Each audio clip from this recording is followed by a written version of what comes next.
Hey, good morning. Welcome back to my channel. I am continuing my faith talk today. And so we talked about before what faith is and how to develop it. Now we're going to talk about how your faith will be tried. So, in the book of James, it's in throughout the Bible, there are some other verses that talks about how your faith will be tried and tested. And this just means that faith will be tried, even with temptation, to make you patient. And so I'll read the verses and then I'll kind of talk about them from my understanding.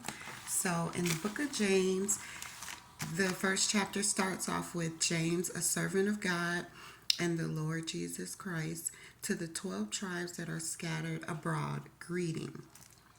So this is James talking to the 12 tribes, which is the 144,000, which is us, the chosen ones. And so verse 2 continues to say, "My brethren, count it all joy when ye fall into diverse temptations, knowing this, that the trying of your faith worketh patience. But let patience have her perfect work, that ye may be perfect and entire, wanting nothing." So those were verses 1 through 4. And so what that tells me is that yes, we're going to fall into various trials and tribulation. God tells us that. The Bible tells us that. We know that. And so it's saying count it all joy.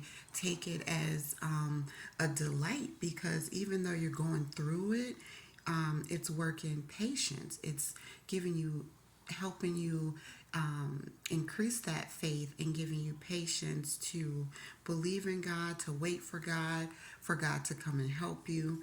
And so that is what makes you perfect. When you have that faith, you're complete. You don't want for anything because you know that it's already going to come. So that's my understanding of those verses. And then verses 5 through 8 talks about, if any of you lack wisdom, let him ask of God, that giveth to all men liberally and upbraideth not, and it shall be given him. But let him ask in faith, nothing wavering. For he that wavereth is like a wave of the sea, driven with the wind and tossed. For let not that man think that he shall receive anything of the Lord. A double minded man is unstable in all his ways. Okay, so these verses tell me that if you don't know how to have faith, or if you don't have the wisdom, if you don't know what to do, you need to ask God. Otherwise, you will have unwavering faith, or your faith will be sketchy, shaky. And if you're doubting, or if you don't believe, you don't get anything from him, basically. That's what he's saying. So we talked about it before, that you cannot please him without faith. It's impossible to please him.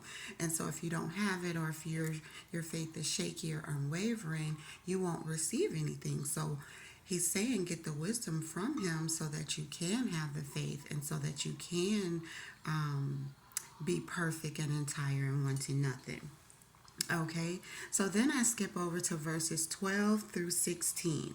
So 12 says, "Blessed is the man that endured temptation.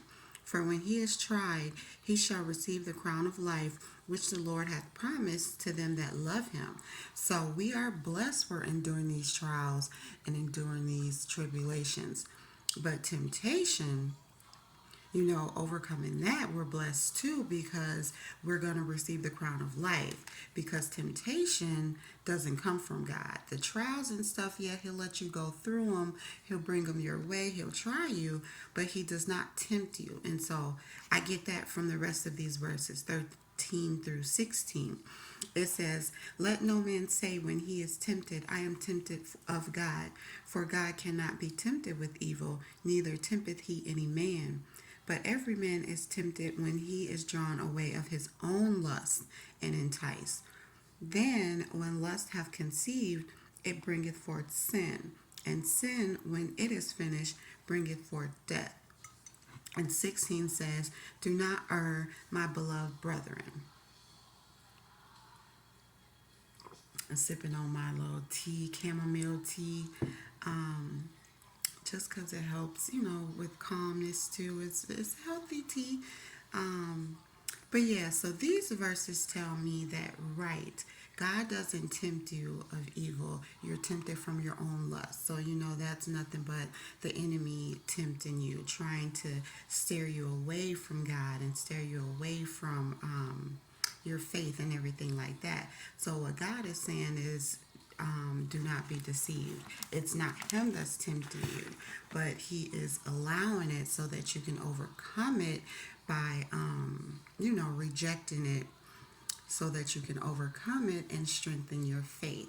So, yes, faith will be tried. You will go through trials, you will go through tribulations, and you will be tempted with evil, like evil things, evil thoughts.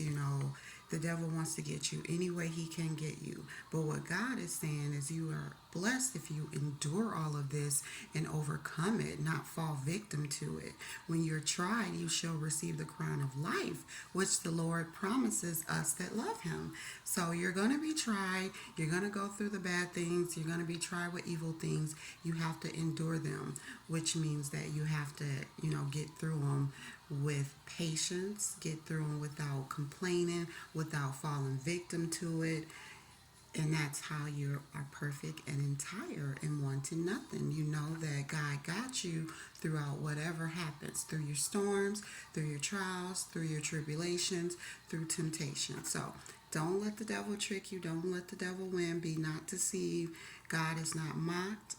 For whatsoever man soweth, that shall he also reap. Meaning what you do is going to come back onto you. So do good, good will come. But if you fall victim to being tempted with evil, then you're going to bring that evil and sin into your life. And it says when sin is finished, it brings death. So to have the crown of life, you have to endure the temptation, and that makes you perfect, one to nothing. So, yes, that's our faith talk for today. Yes, faith will be tried, but we can overcome it. We can endure it. We can get through our trials and tribulations and count it all joy. So, all right. Thanks for listening.